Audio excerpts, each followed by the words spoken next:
আমাদের নবী সরকার দু আলম নবী মুহাম্মদ রাসূলুল্লাহ সাল্লাল্লাহু আলাইহি ওয়াসাল্লাম সাহাবায়ে বলতেছেন, ও আমার সাহাবীরা শোনো, তোমাদেরকে পূর্ব জামানার একটা ঘটনা তোমাদেরকে শুনাইতেছি। কিতাবের ভিতরে আছে, হাদিসের ভিতরে আছে, নবী আলাইহিস সালাম তোমাদের পূর্ব জামানায় বাদশা ছিল, জালিম বাদশা।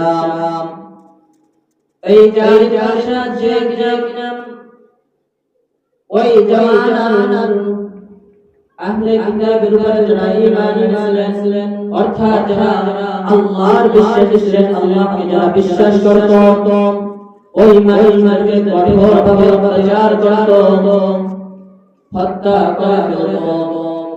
ওই জালিম বাদশার সমস্ত নিয়ম মেনে বাদশা ভয় ভিতরে পড়ে কিনা, বাদশার সামনের জীবনের ভিতরে বিপদ আসে কিনা, এই সকল কিছু দেখা শোনা করার জন্য জাদুকর ছিল, যে কিনার জাদু বিদ্যার মাধ্যমে বাদশার সামনে ভয় আছে কিনা, এই আগে এই সংবাদগুলো বাদশাকে দিয়ে দিত। জাদুকর অনেক বাদশার সামনে থাকার পরে জাদুকরের বয়স হয়ে গেছে, জাদুকর বিদ্যা হয়ে গেছে। জাদুকর বাদশাকে গিয়ে বলে, বাদশা, আমার তো বয়স হয়ে আসছে, আমি তো মৃত্যুর কোলে লইয়া পড়তেছি, আমি তো আর বেশি দিন দুনিয়ার জমিনে বাঁচব না। আপনার সামনের জীবনের দিকে তাকায়া আমার সামনে কি হবে এই দিকে তাকায়া আমি যে আপনাকে খবর দিতাম, এই খবর দিবে এরকম একজন ব্যক্তি আপনার তৈয়ার করা দরকার। অতএব আমি তো বিদ্যা হয়ে আছে, আমার এই যাদের শিক্ষা দেওয়ার জন্য একটা ভালো দরকার, একটা সুদর্শন ভালো দরকার, যে কিনা যার কিনা জ্ঞান বুদ্ধি বেশি মুখস্থ শক্তি যার বেশি থাকবে, যাকে জিনিস শিক্ষা দিলে একটা জিনিস থেকে মুখস্থ করতে করলে সাথে সাথে মুখস্থ হয়ে যায়, এরকম একজন ভালো আলোক এনে দিবেন। আমি এই বালককে আমার সমস্ত জাদু বিদ্যা আস্তে করিয়া শিক্ষা দিয়ে যাব, যাতে করিয়া এই বালক আপনার অধীনে কাজ করে, আপনার ভবিষ্যৎ জীবনের বাণী এই বালক জাদু বিদ্যার মাধ্যমে আপনাকে জানাইতে পারে। অতএব বাদশা, আপনি এই একজন বালকের ব্যবস্থা করিয়া দিবেন, অতি তাড়াতাড়ি আমার কাছে বালকের ব্যবস্থা করে দিবেন। বাদশা তার রাজদরবারের সমস্ত সৈন্য বাহিনীদেরকে ডেকে বললেন, ও আমার সৈন্য বাহিনীরা, শোনো, আমার দরবারের জাদুকর বিদ্যা হয়ে গেছে, সে তো আর বেশি দিন বাঁচতে পারবে না, দুনিয়ার জমিন থেকে তার একদিন চলে যেতে হবে। অতএব তার জাদু বিদ্যা শিক্ষা দেওয়ার জন্য ভালো দরকার, যাও পুরা রাজদরবারের ভিতরে চলিয়া যাও, কোন জায়গায় এরকমের জন্য ভালো পাওয়া যায়, খোঁজ পাওয়া যায়, তাকে নিয়ে আসো। সৈন্য বাহিনীরা খুঁজতে তার ভালো সন্ধান পেয়ে গেছে, বালকে বাদশার দরবারে নিয়ে হাজির। বাদশার দরবারে নিয়ে বলেন, ও বাদশা, আপনি যে বারবার কথা বলছেন, সেই বারবার যার কিনা একটি কথা শোনা মুখস্থ হয়ে যায়, তার জ্ঞান বুদ্ধি অধিক পরিমাণে। অতএব আপনি যদি চান এই বালককে সব কিছু শিক্ষা দিতে পারেন। বাদশা বালককে ডাকে বলে, ও বালক, তুমি আজ থেকে আমার রাজদরবারে থাকবে, আমার দরবারে তোমার বরং তোমার যা কিছু দরকার রাজ দরবার থেকে তোমার সব কিছু পূরণ করা হবে। তুমি আমার এখানে থাকবে, দৈনিক ক্লাস অনুযায়ী তোমার বাসা থেকে শেষ ক্লাস করে চলে যাইবে, আর তোমার যাহা যাহার জন্য সব কিছু রাজ দরবার থেকে তোমার ব্যবস্থা করা হবে। আর এই যে জাদুকর কিছু এই জাদুকরের কাছে আসবেন, তার কাছ থেকে যাবে সব কিছু তুমি শিক্ষা করবে। ভালো রাজি হয়ে গেল। নিয়ম অনুযায়ী ক্লাস নিয়ম অনুযায়ী সকালবেলা আসে, জাদুকরের কাছ থেকে কিছু জাদুবিদ্যা শিক্ষা করে সবক নিয়ে বাড়িতে সন্ধ্যাবেলা চলে যায়। এরকম করতে করতে কিছুদিন হয়ে যাওয়ার পরে যখন রাস্তা দিয়ে যাওয়ার পরে একজন পাদ্রীর সাথে দেখা হয়ে যায়।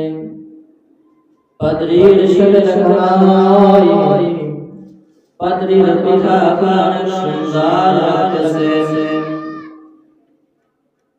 ওই পাদ্রী ইসলামের দাওয়াত দিতেছে, আল্লাহর একত্বতার দাওয়াত দিতেছে, আল্লাহর দ্বীনের দাওয়াত দিতেছে। ওই পাদ্রীর কাছে বসে পাদ্রীর কথাগুলো রকম করে ভিতরে গেছে। পাদ্রীর কথাগুলো রকম লাগতেছে, কেমন কেমন শুনতে মনে যায়। এরকম কিছুদিন পাদ্রীর কাছে শিক্ষা অর্জন করে, ইসলামের শিক্ষা পাদ্রীর কাছ থেকে কিছু অর্জন করে। ওদিকে আবার ওই জাদুকরের কাছ থেকে জাদুবিদ্যাও শিক্ষা করে। এরকম কিছুদিন যাওয়ার পরে একদিন পাদ্রীর কাছে ইসলামের তালিম দিতেছে, সেগুলা শিক্ষা করতেছে। সেখানে বসে সেই তালিম তারবিয়ত শিক্ষা করতেছে। আস্তে আস্তে করিয়া শিখতে সময় হয়ে গেছে। হঠাৎ দেখে তার জাদুকরের কাছে যাওয়ার সময় অতিক্রম হয়ে গেছে। উঠিয়া জাদুকরের কাছে জাদুকর ডাক গেল, তোমার আসতে দেরি হলো কেন? তোমার তো আগে আসার কথা না। ওই বলে, জাদুকর আমার বাসা থেকে আসতে একটু দেরি হয়ে গেছে, আপনার কাছেও দেরি হয়ে গেছে। জাদুকর বললেন, পর থেকে তোমার কোনদিন দেরি না হয়। এরকম করতে করতে ভালো রাস্তা দিয়ে যাইতেছে, রাস্তা দিয়ে চলতেছে। চলার পথে বড় একটা প্রাণী রাস্তার মাঝে দাঁড়ানো। মানুষজন এগুলো বের হয়ে গেছে, রাস্তা চলাচল করতে পারে না। হিংস্র প্রাণীর কারণে মানুষ চলাচল করতে পারে না। ভালো মনে মনে প্রতিজ্ঞা করলো,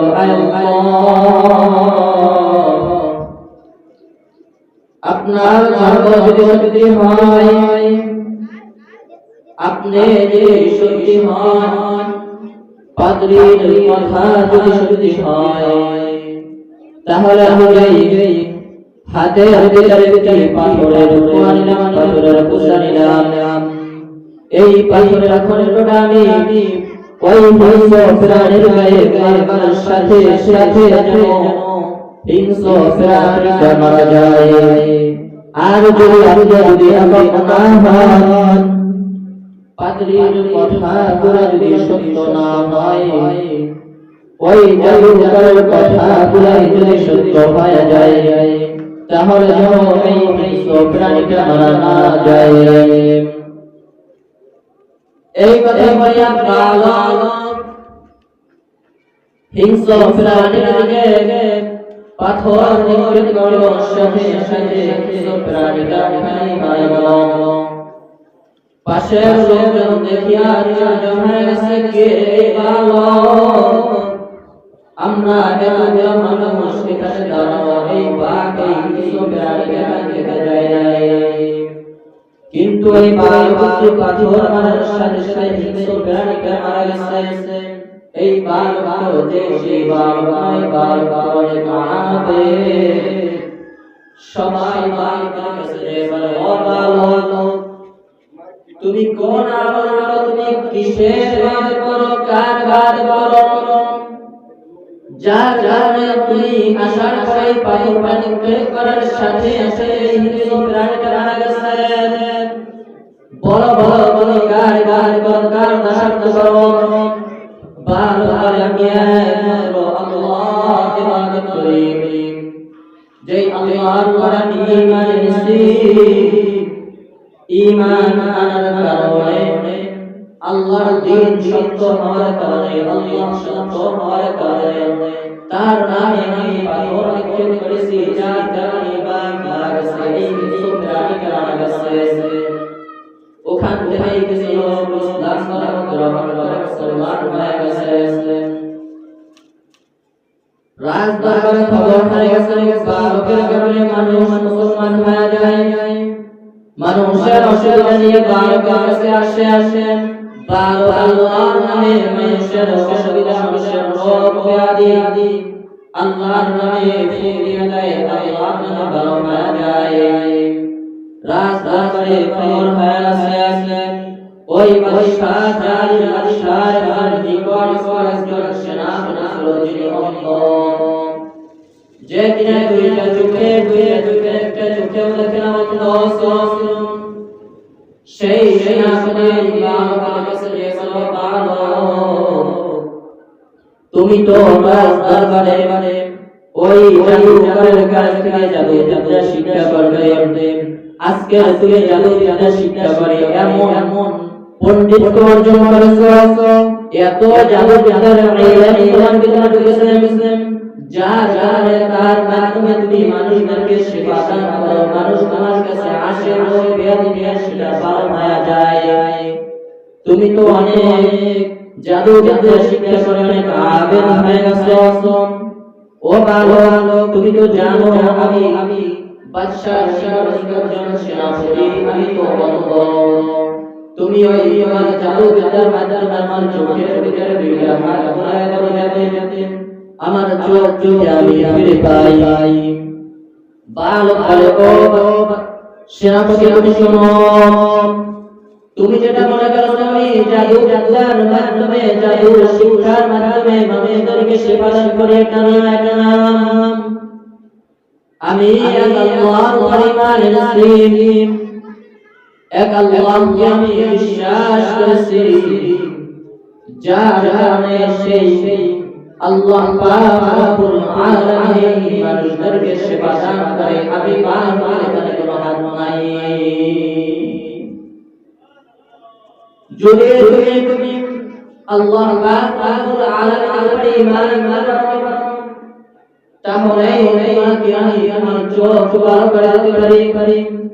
আর যদি আল্লাহ পাক রব্বুল আলামিনের উপরে তুমি ঈমান আনো, তাহলে তোমাকে আমি তোমার চোখ বড় করতে পারবো না। এখন বলো আল্লাহ পাক রব্বুল আলামিনের উপরে ঈমান আনবে কিনা?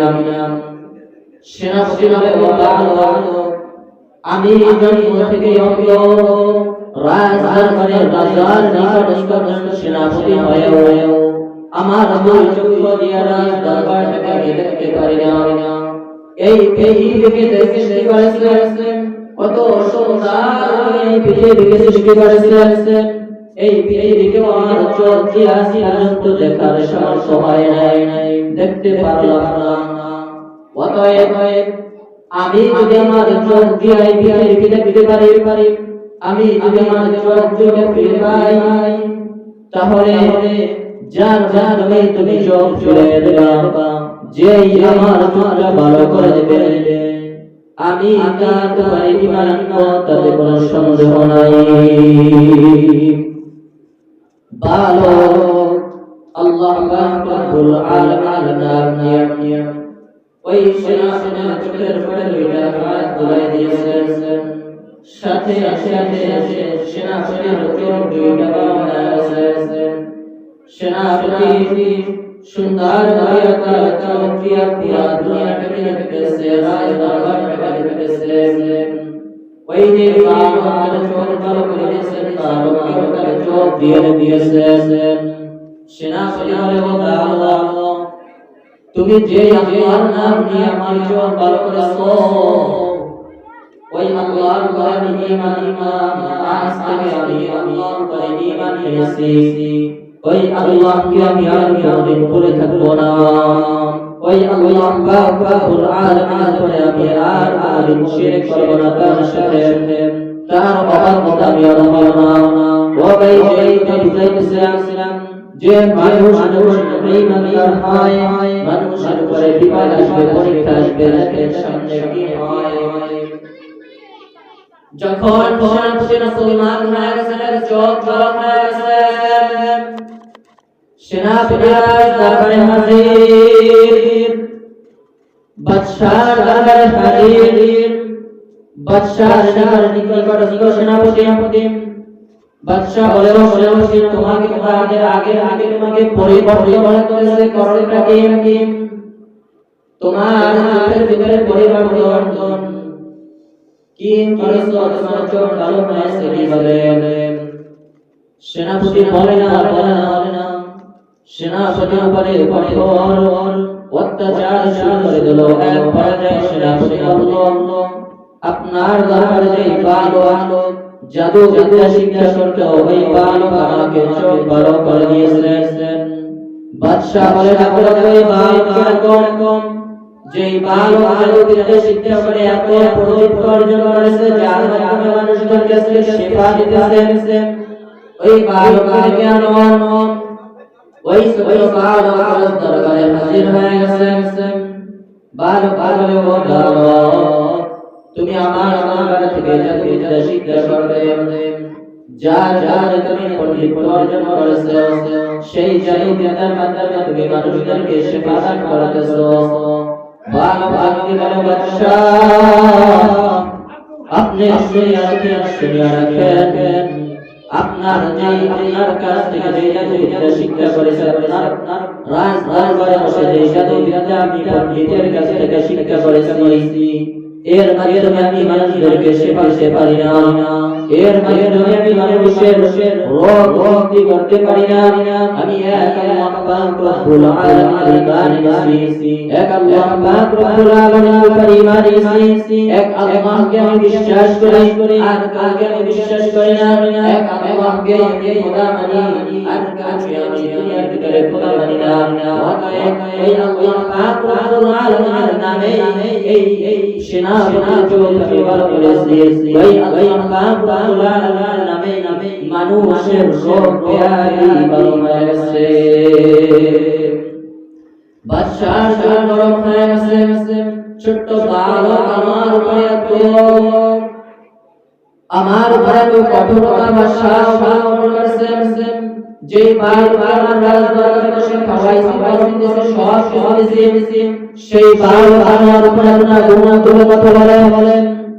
বাদশা বলে, বালক, তুমি এই ইলম অর্জন করছো, এই আল্লাহ জ্ঞান গ্রহণ পরিচয় তুমি কার মাধ্যমে পেয়েছো? বালক বলে না।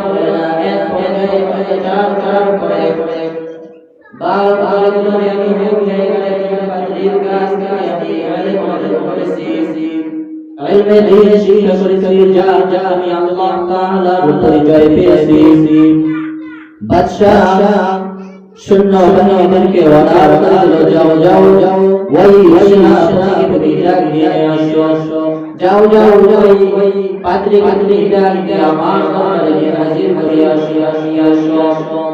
পাদ্রীকে বাদশার সামনে হাজির করলো। বাদশা বলে, তুমি যে আল্লাহর উপরে ঈমান করো, আমার উপরে ঈমান আনো। সেনাপতিকে ডাক দিয়ে বলো, সেনাপতি, তুমি যে আল্লাহর উপরে ঈমান এনেছো, ওই ঈমান সাথে আমার উপরে ঈমান আনো। যদি আমার উপরে ঈমান আনো, তো কাজের অবস্থায় ইসলাম করব, যাতে দুনিয়ার জগতে বেঁচে থাকতে পারবে। সেনাপতি পাদ্রী দুজনেই ঈমান এনেছে আল্লাহর উপরে, তারা বলে আমরা আল্লাহর উপরে ঈমান এনেছি। ও বাদশাহ শুনে রাখেন, জীবন চলে যাইবে, এই জীবন একটা নয় 10 বার রাজি, 100 বার রাজি, তারপরেও আমরা ঈমান ছাড়ব না। বাদশাহ বলে কিন্তু ঈমান ছাড়া যাইবে না। যাও যাও যাও, এদের মাথা থেকে কড়া খন্ড করিয়া একদম জমিনের ভিতরে ফেলাইয়া দাও। কথা বলাই তার মাথা কড়া দিয়া গাছ যেরকম কড়া রাখাইয়া কলিকা বানায় ফেলায়, ঠিক এইভাবে ওই বাহিনী এবং সেনাপতি দুইজনের মাথা থেকে কড়া করে দুইজনকে দুই করিয়া ফালি করিয়া জমিনের ভিতরে ফেলাইয়া দুইজন ঈমান নিয়ে দুনিয়া বিদায়। এবার তো বালক দুনিয়ার ভিতরে উপস্থিত, দুনিয়ার ভিতরে আছে যেখানে ঈমানের পরীক্ষা চলতেছে। বাদশাহ বলে বালক এই পাদ্রী এবং সেনাপতির যে অবস্থা করেছে, তোমার মাথা এই কঠিন হবে। অতএব তুমি এখন সময় আছে আল্লাহর থেকে ঈমান ফিরিয়ে নিয়ে আল্লাহর ইবাদত বন্দেগি ফিরিয়ে আল্লাহকে খোদা মানতে ফিরিয়ে আমি বাদশাহকে নিয়ে খোদা মানো, আমি বাদশাহকে নিয়ে ইবাদত করব, বাদশাহর ইবাদত করব। বালক দেখেন ঈমানের পরীক্ষা চলতেছে।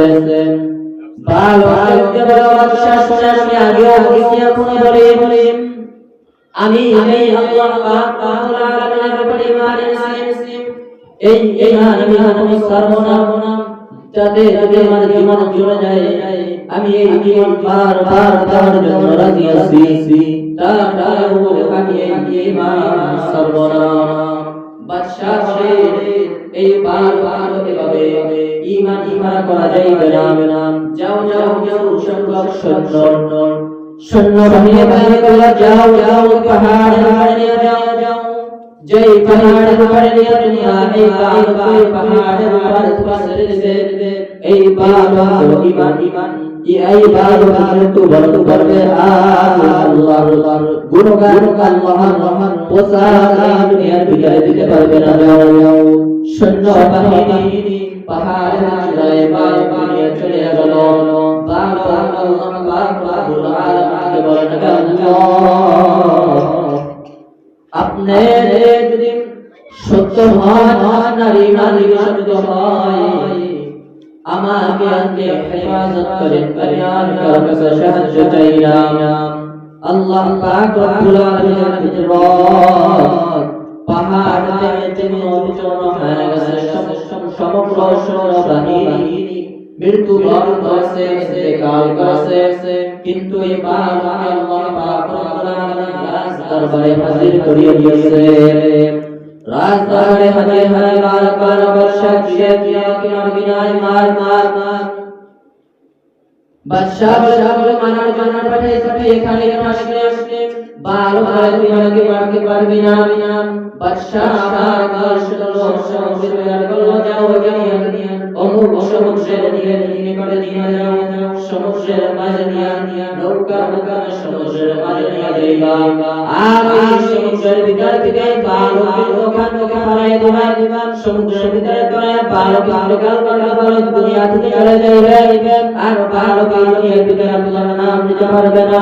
কথা অনুযায়ী সমুদ্রের ভিতরে বালককে নৌকার ভিতরে নিয়ে গেল, সৈন্যবাহিনী সবাই নিয়ে গেল, বালককে নদীর ভিতরে ফেলাইবে। বালককে বলে, আপনি আমাকে হেফাজত করেন, আমি আর ইবাদত করি না, আমি আল্লাহ আপনার ইবাদত করি, আপনি আমাকে সাহায্য করেন। আল্লাহর আল্লাহ তাআলা রাত শুরু হয়ে গেল, নদীর ঢেউ শুরু হয়ে গেছে, সমস্ত নৌকা সমস্ত সৈন্য বাহিনী ঢেউয়ের ডুবিয়ে গেল। এই পাক নদীর কিনারায় নিয়ে আসছে, পাক আস্তে আস্তে করিয়া বাদশার দরবারে হাজির। বাদশার কাছে এসে বলে, ও বাদশাহ, তুই আমাকে মারার জন্য দুইবার চেষ্টা করেছো, তুই যদি আমাকে মারার জন্য শতবার চেষ্টা করো, হাজারবার চেষ্টা করো, তুই আমাকে মারতে পারবি না। তোকে আমি বুদ্ধি দেই, এই বুদ্ধি অনুযায়ী যদি আমাকে মারতে পারো তাহলে আমি ইন্তেকাল করব। আমাকে তুই হাজারবার চেষ্টা করলেও আমাকে মারতে পারবি না। বল তুমি কিভাবে মারা যাইবে? এই তো রাজ দরবারে তোর আওতাধিক যত রাজ্যের ভিতরে আছে তোর আওতা আছে, তোমার রাজ্যের সমস্ত জনগণকে একটা চেয়ার ময়দানে ভিতরে জমা করাইবা, একটা খোলা ময়দানে জমা করাইবা, আর এলান দিবা যে অমুক যুবকের অমুক বাল বাসকে ইস্তিহার দিবে, বালক শস্যায় আজকে মৃত্যু বরণ করতে চাই, যাকে বিনা বাদশা বার চেষ্টা করতে পারে নাই, সেই বালক নিজের ইচ্ছায় আজকে মৃত্যু বরণ করবে। তোমরা সবাই উপস্থিত হইবা। কথা অনুযায়ী সমস্ত মানুষ একটা চেয়ার ময়দানে উপস্থিত হয়ে গেল। বাদশাহ মৃত্যু কার্যক্রম শুরু করিয়া দিল। বালক দিয়া বলেন, ও বাদশাহ, আমাকে মারবে জল্লাদ। ওই জল্লাদকে ডাক দাও। জল্লাদকে ডাক দেওয়া হলো। জল্লাদকে বালক বলে, ও জল্লাদ, তুমি যদি আমাকে মারো আমি একটা তোমাকে দোয়া শিখাইয়া দেব, একটা বাক্য শিখাইয়া দেব। এই বাইটা তুমি পড়বা, পড়িয়া তিন নিক্ষেপ করবা, আমি তারপরে মারা যাইব। বালক জল্লাদকে বলে, তুমি এই কথাটা তুমি বলবা, বিসমিল্লাহি রাব্বিল গুলাম। এই কথাটা বলিয়া তুমি তিন নিক্ষেপ করবা, আমি সাথে সাথে মারা যাইব। বালক জন্য প্রস্তুত হয়ে গেছেন। জল্লাদ বিসমিল্লাহির রাব্বিল গুলাম তিন নিক্ষেপ করেছেন। বালক সাথে সাথে মারা গেল। সমস্ত মানুষ, হাজার হাজার মানুষ, জনগণ চিন্তা করল যে বারবার মারার চেষ্টা করতে পারে নাই, কিন্তু এই বালক কি সামান্য বাক্য বলেছে, যাতে সবাই এই বালক ইন্তেকাল করেছে। আমরা ওই বালকের রবে আমরাও ঈমান আমানতু বিল্লাহি রাব্বিল গুলাম। এই বালক যেই রবে ঈমান আনছে, সেই বালকের রবে আমরাও ঈমান আনলাম। বালক ঈমানের পরীক্ষায় সফলতা অর্জন করেছে। ঈমানের পরীক্ষায় ধৈর্য দিয়া দুনিয়া থেকে চলে গেছে, কিন্তু দেখেন ইসলামের কত উপকার হয়েছে। হাজার হাজার মানুষ মুসলমান হয়ে গেছে। এবার শাসিরা বলতেছে, ও বাদশাহ, এতদিন তো একজন মুসলমান ছিলেন, আপনাকে জানাইতো, একজন আল্লাহর গুণগান গাইতো, আজকে তো হাজার হাজার মুসলমান হয়ে গেছে। এখন কি করবেন? কোথায় যাইবেন? এখন তো মুসলমানের সংখ্যা বেড়ে গেছে। বাদশাহ শাসনকে বলে, ও সেনারা যাও, যাহারা মুসলমান হয়েছে রাস্তায় কুয়া করো, রাস্তায় গর্ত খনন করো। আল্লাহ পাক রব্বুল আলামিন বলেন, গর্ত খনন করে দাও, ধ্বংস হয়ে যাবে। রাস্তায় কুয়া খনন করো, গর্ত খনন করা হলো। মানুষদেরকে হাদিয়া যাহারা আল্লাহর উপর ঈমান এনেছে, ওই ঈমানদারকে দরিয়া গর্তের ভিতরে ফেলাইতেছে। এক পর্যায়ে সকলকে আস্তে আস্তে করিয়া দুনিয়া থেকে বিদায় দিতেছে। দুনিয়া থেকে তারা ঈমান নিয়া আল্লাহ রাব্বুল আলামিনের উপরে ঈমান নিয়া আল্লাহ পাক রব্বুল আলামিন পরিমানিয়া দুনিয়া থেকে হাসিরে হাসিরে জান্নাতের দিকে চলিয়া যাইতেছে এরকম মারতে মারতে মারতে এক পর্যায়ে সিরিয়ালের ভিতরে একজন মা তার সন্তান এসে গেছে মা বলে ও বাদশা আমার এই সন্তান দুধের সন্তান কথা বলতে পারে না নিষ্পাপ বাদশা কাছে আবদার তুমি আমাকে মেরো কিন্তু আমার সন্তানকে তুমি এই অবস্থায় আমার সন্তানকে মারিও না বাদশা কথা শোনা বাদশা মা সন্তানকে ওই গর্তের ভিতরে ফেলে মারতে আল্লাহ পাক রব্বুল আলামিনের কুদরত সন্তান ছোট দুধের সন্তানের জবান খুলে দিয়েছে জবানের ভিতরে সন্তান বলতেছে ও মা তুমি কিসের ভয় কিসের চিন্তা করো এই বাড়ির ভিতরে থেকে জান্নাত দেখতেছি এই বাড়ির ভিতরে সুন্দর নাচ দেখতেছি ও মা তোর জন্য প্রস্তুত হয়ে যাও তুমি আর দেরি না তুমি গর্তের ভিতরে জব দিয়ে পড়ো যাতে করে তুমি তাড়াতাড়ি জান্নাতের ভিতরে যাইতে পারো এই বাড়ির কারণে বাদশার কাছে কিরে বিষয় এই দুধের সন্তান কিভাবে কথা বলে এই লাজকে এই আল্লাহ রব্বুল আলামিন করে ঈমান আনাকে করিয়া বাদ দিব এরকম কঠিন ঈমান দেখার পরে মুসলমানের সংখ্যা বাড়তেছে এক পর্যায়ে মুসলমানের সংখ্যা বাড়তে আসতে বাদশা মুসলমানকে দমায়ে রাখতে পারে নাই এই জন্য যেই কথা বলতেছিলাম ঈমান মুমিন করবে আল্লাহ পাক আলামিন বলে বিষয় তাদেরকে ভয় মাধ্যমে তাদেরকে ভয় মাধ্যমে তাদের পরীক্ষা করা হবে আর পরীক্ষার ভিতরে তোমরা সবর করবা ধৈর্য ধারণ এই ধৈর্য ধারণ মাধ্যমে তুমি সফলতা অর্জন করতে পারবা তুমি দুনিয়ার থেকে মৃত্যুবরণ করলে হাসতে যেতে পারবা আর যদি তোমার মাধ্যমে তুমি সবরের মাধ্যমে ইসলামের প্রসার করিয়া যাইবে ইসলামের প্রচার হয়ে যাইবে এরপরে আল্লাহ পাক রব্বুল আলামিন বলেন বিষয় খৌফ তোমার খোদার মাধ্যমে তোমাকে পরীক্ষা করা হবে দুনিয়ার ভিতরে আমরা অনেক সময় না খেয়ে থাকি সামনে আমাদের রমজান মাস আসছে যেটা দীর্ঘ সময় ধরে না খেয়ে থাকার এটাও আমাদের ভিতরে পরীক্ষা দিতেছে আমাদের ঈমানের পরীক্ষা দিতেছে এই জন্য আসেন আমরা যদিও একবার না খেয়ে থাকি তারপরেও যদি আমাদের ঈমানটা না হারায় দেখেন ফিলিস্তিনের ভিতরে কত মুসলমান কত ইসলামের বিরোধীরা না খেয়ে জীবন কাটাইতেছে দিন চলে যায় রাত চলে যায় দিনের পর দিন পর চলে যাইতেছে তাদের পেটের ভিতরে খাবার আল্লাহর ইসলামকে টিকিয়ে রাখার জন্য আল্লাহর দাওয়াত দেওয়ার জন্য তারা আল্লাহকে ভুলিয়া যায় না ঈমান খারাপ হয় না কিন্তু আজকে আমার ঈমানটা এমন হয়েছে সুবহানার পানির টল সমাজের ঈমানটা আমাদের ঈমানটা 500 টাকার বিনিময়ে আমাদের ঈমান বিক্রি হয়ে যায় আমাদের ঈমানটা একটা চায়ের বিনিময়ে একটা চায়ের বিনিময়ে আমাদের ঈমান বিক্রি হয়ে যায় আমাদের খবর নাই ও ভাই এই জন্য যতই বাধা আসুক যতই বিপদ আসুক তার মাধ্যমে আমাদের ধৈর্য ধারণ করে আমাদের ঈমানের পরীক্ষা দিতে হবে আল্লাহ পাক রব্বুল আলামিন বলে সেই খৌফ ওয়াল জুই ওয়া মিনাল আমওয়াল আমার ধন সম্পদটা পয়সার কাছে তোমাকে পরীক্ষা করা হবে দেখেন সকালবেলা যদি সন্ধ্যাবেলা ফকির হয়ে যায় কত টাকার মালিক সময়ের উঠে অল্প সময়ের ওখানে টাকা সব শেষ হয়ে যায় আমাদের দুনিয়ার জন্য বাস্তব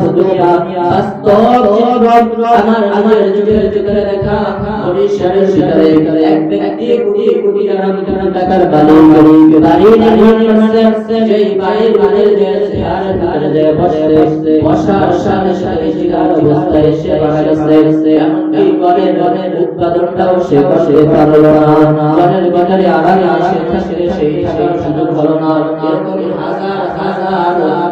হাজার হাজার ঘটনা দুনিয়ার ভিতরে আছে ঘটতেছে। এই জন্য মাল সম্পদ আজকে থাকবে না, অনেকে ধনী থাকবে, অনেকে গরিব থাকবে। এই জন্য এই কথা বলা যাবে না যে আল্লাহ পাক রব্বুল আলামিন আমাকে দুনিয়ার ভিতরে গরিব দিয়েছেন, অন্যদেরকে মাল সম্পদ ধন সম্পদ দিয়ে অর্থ সম্পদ দিয়ে বড়লোক বানিয়ে রেখেছেন, আমি গরিব আমি আল্লাহর ইবাদত করতে পারি না, এটা বলা যাবে না। এই জন্য মাল সম্পদ আল্লাহ পাক রব্বুল আলামিন পরীক্ষা করার জন্য দেয়। অনেককে মাল সম্পদ আল্লাহ পাক রব্বুল আলামিন মাল সম্পদ না দিয়ে আল্লাহ পাক রব্বুল আলামিন পরীক্ষা করে। এই জন্য মাল সম্পদ যদি আমাদের নাও থাকে তারপর আমাদের সবর করতে হবে। আল্লাহ পাক রব্বুল আলামিন এর পরে দুইটা পরীক্ষার কথা বলেন। একটা পরীক্ষার কথা বলেন বিষয় খুলফি ওয়াল মিনাল আমওয়াল ওয়াল আনফুস, নিজের জানের পরীক্ষা, জানের ভয়ের মাধ্যমে পরীক্ষা।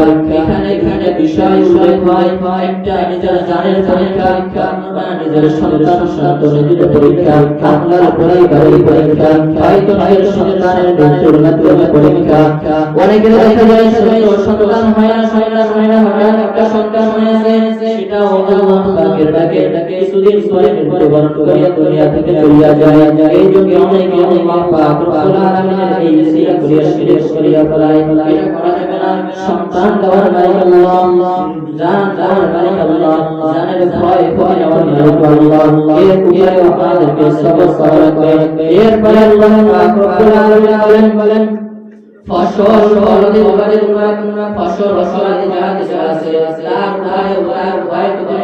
তোমাদের পরীক্ষা করা হবে। আমরা যারা ফসল ফলাদি, আমাদের যাদের ফসল ফলাদি হয় অনেক সময় ক্ষয় ক্ষতি হয়ে যায়, যার মাধ্যমে আমরা ধৈর্য হারা হয়ে যাই। ও ভাইরা, এর মাধ্যমে আমাদের ধৈর্য হারা হওয়া যাবে না, আমাদের সবর করতে হবে, ধৈর্য ধারণ করতে হবে। আমাদের এটাও আল্লাহ পাক রব্বুল আলামিনের একটা পরীক্ষা হতে পারে, যাতে করে পরীক্ষা আমরা পাস করতে পারি। এই জন্য আমাদের ধৈর্য ধারণ করতে হবে। সর্বশেষে আল্লাহ পাক রব্বুল আলামিন এটাই বলেন বিসসাবরি ওয়াস-সালাত, তোমরা ধৈর্য ধারণ করো। আর বেশি করে তোমরা নামাজ আদায় করো, নামাজের মাধ্যমে তোমরা ধৈর্য ধারণ করো। ও ভাই, যে কথা বুঝাইতেছিলাম, আমাদের মাঝে এই পাঁচটা পরীক্ষার ভিতরে কমসে কম একটা পরীক্ষা আমাদের মাঝে আসবে। হয়তো আল্লাহ পাক রব্বুল আলামিন পাঁচটা পরীক্ষা বান্দাকে দিতে পারেন, আর যদি আল্লাহ চায় পাঁচটা পরীক্ষা দুইটা তিনটাও দিতে পারেন। কিন্তু আল্লাহ পাক রব্বুল আলামিন বান্দাকে কমপক্ষে হলেও একটা পরীক্ষা বান্দাদেরকে দিবে। এই জন্য সর্বসময় আমাদের সবর করতে হবে, ধৈর্য ধারণ করতে হবে। পরীক্ষা যেটা আল্লাহ পাক রব্বুল আলামিন দেয়, এই পরীক্ষায় আমাদের পাস করা লাগবে। এই পরীক্ষায় যখন আমরা পাস করতে পারবো, তখনই আমরা মুমিন হতে পারবো। আল্লাহ পাক রব্বুল আলামিনের দরবারে শুকরিয়া যে কথাগুলো বললাম, ভুল বিয়াদবি মাফ করে যেন আল্লাহ পাক রব্বুল আলামিন কবুল করে নেন। আমি অনাগার বান্দা, যতটুকু আমার পেরেছি, ছোট মানুষ, আল্লাহর দয়ায় আমাদের মাঝে কথাগুলো বলেছি। কথার ভিতরে যদি কোনো ভুল বিয়াদবি থাকে ক্ষমার দৃষ্টিতে দেখবেন এবং বেশি দোয়া করবেন যেন আল্লাহ পাক রব্বুল আলামিন দ্বীনের খাদেম, দ্বীনের দায়ী হিসেবে করেন। আমিন।